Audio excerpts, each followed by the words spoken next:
Kriminal aləmdə Marsel Maxaçkalanski adı ilə tanınan Marsel Həsənova hökm oxunub. O, Rusiya Cinayət Məcəlləsinin 3-cü maddəsi üzrə təqsirli bilinib.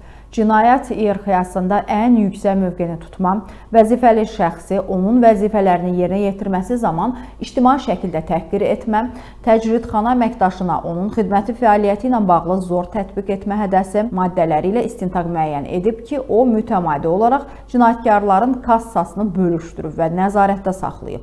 Oğru qanunlarını təbliğ edib və onların yerinə yetirilməsinə nəzarət edib. Həsənov məhkəmədə iddia edib ki, o qruplaşmaların lideri deyil. Məhkəmə onu 13 il müddətinə azadlıqdan məhrum etmə cəzasına və 1 milyon rubl cəriməyə məhkum edib. Hökm elan olunduqdan sonra anası qalmaqal yaradıb və oğlunun günahsız olduğunu deyib və bir qədər sonra isə anasının ürəyi gedib huşunu itirib.